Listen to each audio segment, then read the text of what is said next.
¿Cómo están? Muy buen inicio de semana en la UNAM Responde este 7 de agosto, fecha en la que da inicio el ciclo escolar 2023-2024. Así es, hoy regresan a clases más de 370,000 alumnos de todos los niveles en nuestra universidad. Y bueno, a propósito de la circulación, la reunión y la cercanía de personas, pues las autoridades de nuestra Universidad Nacional Autónoma de México hacen un llamado a toda la comunidad para seguir con las medidas de prevención e higiene contra COVID-19, debido a que, bueno, en las últimas semanas se han registrado algunos cambios en las estadísticas que indican que el virus sigue circulando. Y aunque, bueno, la situación está controlada, la recomendación es no escatimar en el cuidado de nuestra salud y la de todos, y recomienda, por ejemplo, utilizar cubrebocas en lugares cerrados y no ventilados. Y en otro tema, como sabemos, pues la temporada de lluvias ya ha comenzado y hace latente el riesgo de inundaciones. Sobre este tema va nuestra entrevista de hoy, no se vayan.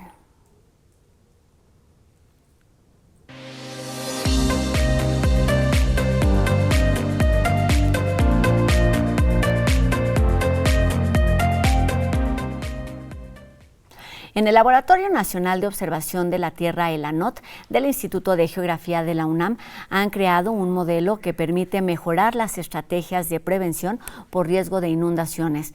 El plus de este nuevo modelo es que incorpora, pues, a los métodos tradicionales una variable denominada de proximidad, que se refiere a la cercanía que pueden tener las zonas urbanas a los cuerpos de agua y, bueno, que podría ser determinante en la toma de decisiones.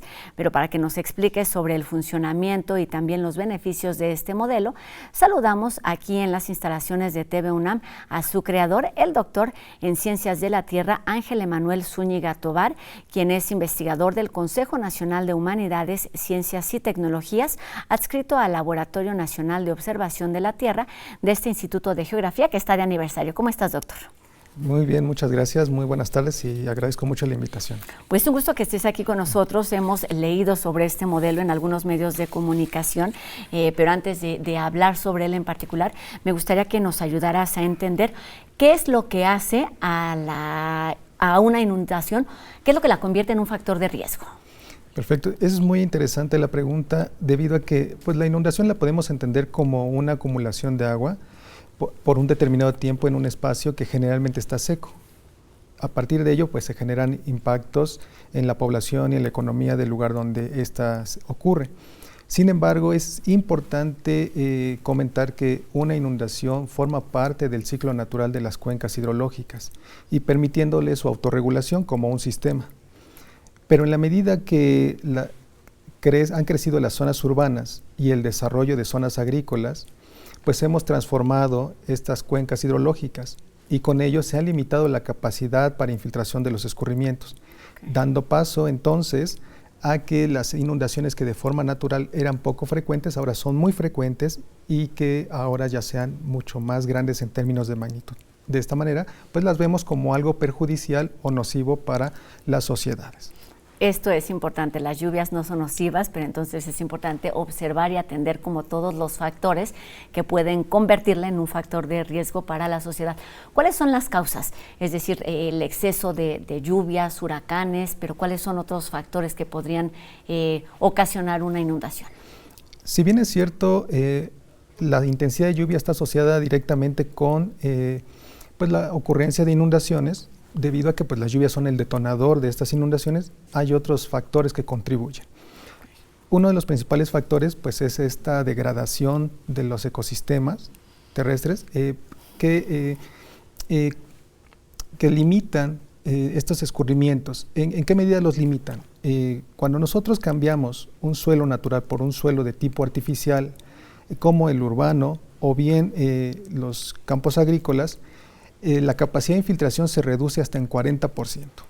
Y este 40% que se reduce la capacidad de infiltración, pues seguramente se traduce en inundaciones considerables en zonas que antes no ocurrían estas inundaciones. Otro factor, pues, es el que está asociado, pues, a la toma de decisiones.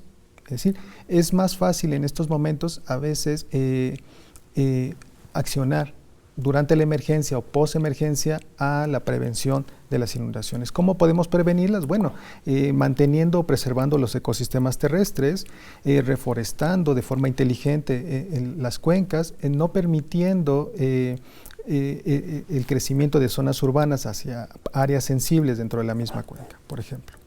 Entonces, digamos que dos factores muy importantes son, por un lado, las lluvias, y por otro lado es el contexto en el que estas lluvias se convierten en escurrimientos que por efectos de gravedad y la orografía del territorio pues se conducen hacia las zonas más bajas, en donde pues generalmente se asienta la población y se llevan a cabo, se desarrollan de forma natural pues esta dinámica social en que está inmersa una ciudad.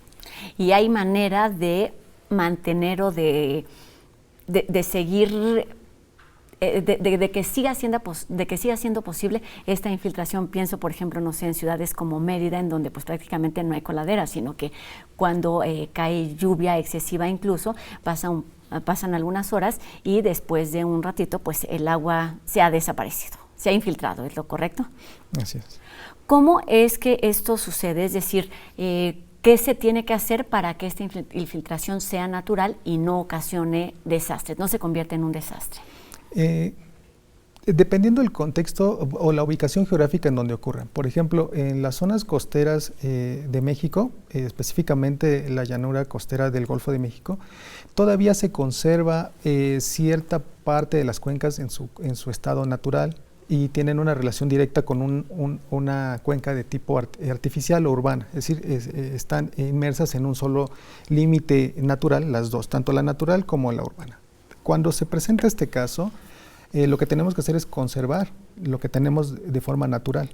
Esta conservación de los ecosistemas, pues lo que va a hacer es reducir los escurrimientos. No hay otra forma de reducirlos en una cuenca de este estilo. Si hablamos de una cuenca más urbanizada como la Ciudad de México, pues podemos tratar de incorporar vegetación donde no la hay ahora, algunas cisternas captadoras de agua de lluvia, o poder establecer algún mecanismo que nos permita tener dos sistemas de drenaje, uno para aguas residuales provenientes de las zonas urbanas, de las casas, y otro un drenaje asociado a las lluvias de esta temporada, por ejemplo. Y esto pues podría ayudarnos o contribuiría a reutilizar esta agua que se desaloja directamente hacia el drenaje, y que el drenaje no está, digamos, diseñado para desalojar la cantidad de agua que se está colectando durante esta temporada de lluvias. Si yo pusiera un porcentaje, del 100% del agua que se desaloja a través del sistema de drenaje en la Ciudad de México, arriba del 80% corresponde a agua de lluvia, y el otro tanto por ciento corresponde a agua residual. Entonces el drenaje no fue proyectado para dar salida a esta cantidad de agua, conducirla y desalojarla, de tal manera que podemos encontrarnos desde inundaciones muy localizadas, inundaciones un poco más grandes, o bien encharcamientos, que es lo más común encontrar en ciudades. Entonces habría que mirar un poco hacia el aspecto de prevención y tratar de recuperar un poco de lo que se ha venido perdiendo. Claro. Países europeos se ha tratado de recuperar la dinámica hidrológica de las cuencas para tratar de solucionar un poco los impactos que se han tenido a lo largo del tiempo con respecto a las inundaciones urbanas. Y una de las alternativas es precisamente tener estos análisis, estos mapas de riesgo. Cuéntanos de las particularidades del modelo en el que estás trabajando. Sí, el modelo en que se desarrolló busca utilizar o reutilizar la información que ya se generó en otro momento. Es decir, no busca sustituir ninguna metodología, ningún dato que ya esté generado, porque bueno, toda información es muy valiosa. El modelo lo que busca es fortalecer y complementar estos datos ya generados. Ahora, ¿cómo lo hace o cómo ajusta este modelo este modelo nuevo al modelo clásico? Bien, el modelo clásico contempla la relación entre las lluvias intensas con factores de vulnerabilidad, en particular la población y los elementos expuestos a estos escurrimientos. El modelo ajustado que incluye la variable de proximidad la integra como un elemento que permite diferenciar las inundaciones a nivel multiescalar, es decir, puede diferenciar las inundaciones a nivel de ciudad, a nivel de municipio o a nivel de estado. ¿Cómo lo hace? utiliza tres elementos. El primero de ellos es la proximidad directa a los cuerpos de agua. Nosotros pensaríamos que una zona urbana muy cercana a un cuerpo de agua pudiera estar en mayor riesgo de ser afectada por una inundación simplemente por la proximidad, y que una que está más alejada pues seguramente no tendría un efecto negativo. Pero si lo hiciéramos de esta manera, pues podríamos nosotros estar sobreestimando información o estar dejando fuera algunas de las ciudades que están siendo afectadas en este momento e incluir otras que no están siendo afectadas. Para ello se utiliza otro factor que contribuye a este primero. Es la posición geográfica o la altura de las zonas urbanas en relación con el cuerpo de agua. Es decir, una zona urbana que está muy cerca a un cuerpo de agua, pero que se encuentra por arriba de este cuerpo que puede desbordar, pues seguramente no va a ser afectada porque está muy por encima de ese nivel. Y otra zona urbana que se encuentra un poco más alejada, pero que está al mismo nivel del cuerpo de agua o por debajo de este, seguramente va a ser afectada, ¿no? Simplemente por la pendiente en la que se localiza. Okay. Ahora bien, un tercer elemento que abona a esta variable de proximidad es los puntos críticos de desbordamiento. Porque podemos tener un cuerpo de agua o un río que desborda, pero no lo hace a lo largo de todo el cauce. Hay puntos muy particulares o sensibles que por su naturaleza o por modificaciones antrópicas tienden a desbordar. Entonces, la localización de estos puntos críticos nos permiten a nosotros también establecer que puede haber una zona urbana alejada y por debajo del nivel de este cuerpo de agua, pero no tiene registro, no hay registros de que el río haya sido desbordado, o bien que un desbordamiento en otra posición geográfica haya afectado esta zona urbana. De esta forma, pues se complementan estos tres elementos y obtenemos esta variable de proximidad. Muy bien, y con todo este registro histórico, digamos, que se ha hecho de las inundaciones e incorporando además estos tres elementos que permite, digamos, focalizar, identificar de forma más puntual dónde están los riesgos, ¿cuáles son las zonas o las regiones más vulnerables en nuestro país o dónde se ha probado este modelo? Sí, el territorio mexicano es muy vulnerable, podría yo atreverme a decir que estamos en un riesgo de moderado a alto en términos de inundaciones. De acuerdo a datos que se han documentado, se han investigado, más del 60% de los 2.475 municipios que integran la República Mexicana han sido afectados por una inundación en los últimos 20 años. Eso nos está hablando que prácticamente más de la mitad del país ha sido afectada. ¿Cuáles son las regiones que mayormente pueden estar en riesgo?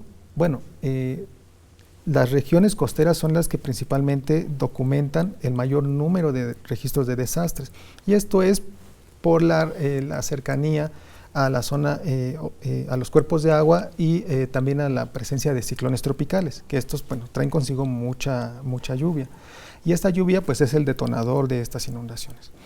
¿Qué otro elemento contribuye a que estas regiones costeras sean las que mayormente se vean afectadas? Bueno, el porcentaje de degradación de las cuencas. La franja costera del Golfo de México, en general, arriba del 60-65% de todas las cuencas en la región costera del Golfo de México están por encima del 70% de degradación. Es decir, prácticamente hemos desaparecido la parte natural de las cuencas, sustituyéndolas por coberturas urbanas y generalmente, o en su mayor grado, zonas agrícolas. ¿En qué etapa del proceso de desarrollo se encuentra este modelo para que pueda ser aplicado y pueda impactar o pueda tener resultados en lo que se está buscando a fin de cuentas, que es los beneficios o el menor impacto de las inundaciones en las personas? Sí, el modelo ya se terminó en una primera etapa, se probó en el estado de Veracruz, o fue como que fue el estado que se seleccionó debido a dos razones. La primera de ellas es que es el estado que concentra más del 40% de los registros de desastres de inundaciones a nivel nacional. Eso nos está hablando que es una región crítica en términos de riesgo. Y por otro lado, también es el estado que mayor número de declaratorias de desastre se han emitido, y con ellas recursos económicos enfocados o focalizados hacia la generación de proyectos, ejecución de proyectos, antes, durante y después de un desastre. Pero seguimos manteniendo, o se sigue manteniendo el mismo ritmo de inundaciones en ese estado. Ahora, la otra parte por la que se seleccionó Veracruz es para tratar de despejar un poco la idea de que los desastres son naturales. Generalmente cuando escuchamos lluvias, automáticamente pensamos en inundaciones, pero hay un contexto intermedio sobre el cual las lluvias que capturan las cuencas se transforman en los escurrimientos que pueden ser considerados, pueden traducirse en una inundación, ¿no? Entonces, para ello también se identificaron 3 zonas en Veracruz en donde pudiéramos nosotros decir, efectivamente, Veracruz es una región con un nivel muy alto de riesgo, pero no necesariamente está asociado a las lluvias intensas. Se seleccionó la región Pánuco al norte, la región Alvarado al centro y la región Coatzacoalcos al sur. En la región norte pues encontramos lluvias relativamente menores con respecto a todo el estado, alrededor de 15 a 20 milímetros en una hora, pero la cuenca de esta región es altamente degradada. Entonces ahí podemos pensar que si asociamos las lluvias con inundaciones, pues no tendría que haber lluvias, es la lluvia de menor intensidad en el estado. En el centro, Alvarado, tenemos lluvias intermedias de entre el orden de 20 a 25 milímetros, las cuencas están moderadamente degradadas, y entonces por ahí hay como una relación directa entre hay poca permeabilidad y lluvias intermedias.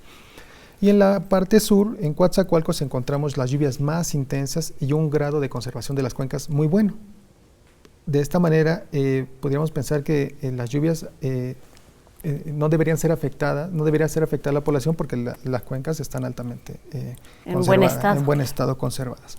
Entonces, tanto la parte política como la parte ambiental nos llevó a identificar que la región costera del Golfo de México, es particularmente Veracruz, es el área de mayor interés. Ahora, el modelo está en su primera etapa, es decir, se ha aprobado para las regiones costeras únicamente, de forma particular Veracruz, y buscamos transitar hacia un modelo automatizado para que la toma de decisiones sea mucho más efectiva y mucho más rápida en tiempo real, asociándolo con los sistemas de pronóstico. Esa es como la siguiente etapa en la que nos encontramos. En este momento, toda la ingesta de datos es manual, y esto podría limitar su uso para el personal de protección civil, algún tomador de decisiones que desconoce todos estos pasos y procesos que se han realizado para que el modelo pueda ejecutar de la mejor forma. Y toda esta información está ahí, se trata, o el objetivo es poder optimizar su uso para que pueda ser aplicada de la mejor manera en esta toma de decisiones, y el objetivo principal, el objetivo último es precisamente la prevención y el que todos estos fenómenos naturales no se conviertan en desastres. Nos queda menos de un minutito para terminar y quería solamente que nos ayudaras a entender o explicar todos esos factores que terminan siendo pues determinantes y no tienen que ver con la lluvia, sino que tienen que ver con cuestiones sociales y económicas. Por favor. Sí, justamente la República Mexicana, si nosotros analizamos los desastres asociados a inundaciones en México y en gran parte del territorio, hay un parteaguas a lo largo de la historia. Ese parteaguas está asociado, con el apoyo que se dio en la década de los 70s, 80s al campo, en donde se empezó a crecer las zonas agrícolas en todo el territorio mexicano. No significa que este cambio haya sido el que mayor peso tenga, pero contribuye. Claro. Entonces nosotros podemos encontrar que antes de 1990 hasta los 70, que es donde tenemos información, el grado de presión que ejerce el crecimiento desmedido urbano, no planificado, y el desarrollo agrícola era menor sobre las cuencas específicamente, de tal manera que las lluvias asociadas a inundaciones en ese momento tendrían que ser 1 o 2 lluvias muy intensas para que ocurriera. Posterior a 1990 y a la fecha, pues podemos observar que hay un grado de deterioro muy importante en las cuencas y también un crecimiento agrícola importante. El deterioro ambiental es sumamente grave en este momento y ya no se necesitan 2 tormentas o 3 tormentas tan intensas. Una tormenta moderada o baja en términos de intensidad es suficiente para que se traduzcan en inundaciones muy graves. Pues ahí están los datos de lo que se hizo mal y también pues la información y la manera en la que se puede aprovechar para poder evitar estos desastres, pero pues el primer consejo es seguir cuidando nuestro medio ambiente y evitar su degradación, porque los efectos están ahí a nuestra vista y por supuesto impactando a quienes más lo necesitan. Doctor Ángel Emanuel Zúñiga Tobar, investigador de este Consejo Nacional de Humanidades, Ciencias y Tecnologías, adscrito al Laboratorio Nacional de Observación de la Tierra del Instituto de Geografía de nuestra universidad. Muchas gracias por estos minutos y por esta explicación sobre las inundaciones y los modelos que pueden aplicarse en la toma de decisiones. Gracias. Muchas gracias por la invitación. Gracias, doctor. Y bueno, ahora damos un giro a la información para hablarles de cine, porque el día de mañana comienza la edición número 28 del Festival Internacional de Cine para Niños y No Tan Niños que promueve la Asociación Civil La Matatena. Se trata de una semana intensa, llena de proyecciones y también de actividades que nos permite acercarnos a las historias e intereses de las infancias de diversas realidades y países como Alemania, Noruega, Canadá, China y por supuesto México. Y bueno, como ya es tradición, se exhibirán largometrajes, documentales, cortos de animación, de ficción y también cortometrajes realizados por niños. La Cineteca Nacional y el Centro Cultural Universitario son algunas de las sedes de este encuentro y la programación completa la podemos consultar en el sitio que aparece en nuestra pantalla, lamatatena.org. Y hace una semana quedaron pendientes las recomendaciones del doctor Carlos Rosales y hoy nos habla precisamente sobre algunas alternativas para poder controlar el sobrepeso y la obesidad.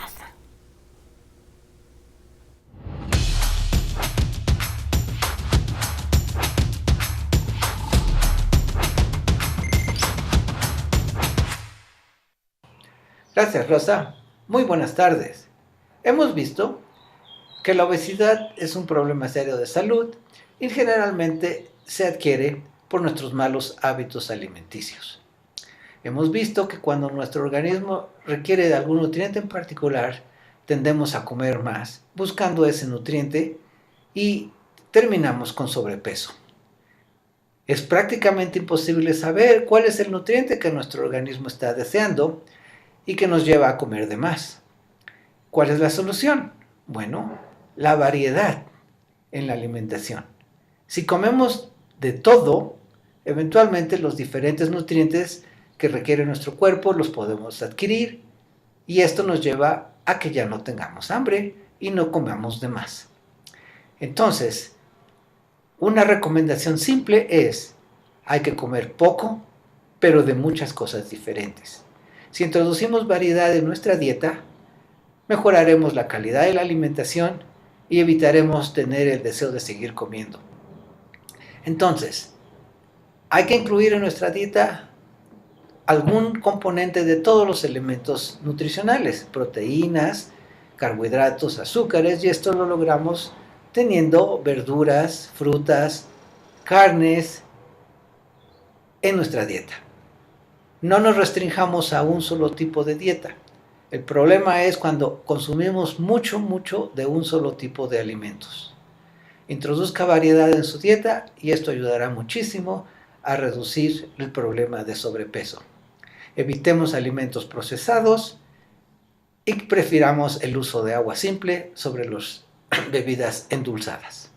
Con estas medidas simples y un poco de actividad física, se logrará reducir el problema de sobrepeso en gran medida. Cuídese mucho. Muchas gracias. Hasta luego.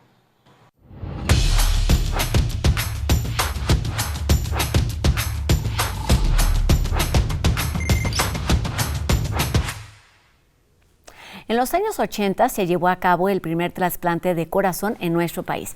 Enseguida vamos a conocer la historia del médico que lo hizo posible.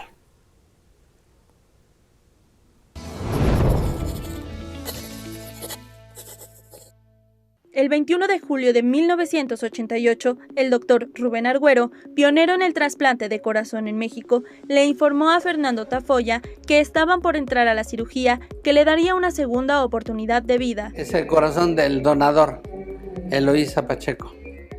El equipo de especialistas habían estado preparándose a fin de estar listos para cuando llegara el primer donador en México. Puedo decirle a todos mis amigos, a todos los que hemos entrenado, decirle que siempre no, que se rajó el cirujano. Esta fecha es inolvidable para el doctor, quien, convencido de su misión de salvar vidas, realizó el procedimiento a pesar de que todavía no era legal. Que en medicina se legalizan los procedimientos cuando se demuestra que es útil. Muy pocos procedimientos tienen la posibilidad de legislarse antes. El procedimiento cambió la historia de la medicina del país. Ya a partir de ese momento, prácticamente en forma tácita, otras instituciones procedieron en consecuencia. Y así ocurrió que unos meses después se hizo el trasplante de hígado, posteriormente el trasplante de pulmón y por supuesto numéricamente la cantidad de trasplantes de riñón a partir de un cadáver fue importantísimo. En México, desde 1988 hasta el primer trimestre del 2023, se han realizado más de 680 trasplantes de corazón y hay 40 pacientes en lista de espera de este órgano vital. Actualmente, el diagnóstico y selección del paciente donador y receptor tienen mayor rigidez, las áreas de cuidado son más sofisticadas y los medicamentos inmunosupresores han mejorado. Sin embargo, las unidades de terapia intensiva, para mantener en condiciones ideales a un potencial donador, necesitan priorizarse más. Hay que cuidar los órganos porque de un donador beneficia de entrada a 18 pacientes. Pero si nos ponemos muy estrictos, en la época que estamos viviendo, pueden beneficiarse 200 gentes. ¿Por qué? Porque se donan los tejidos, los huesos, las arterias, las venas, los islotes de páncreas. Por esta razón, el doctor Arguero enfatiza que la cultura de la donación debe seguir fomentándose. A la edad que sea, se puede dar el regalo de vida y decir, yo soy un donador, punto.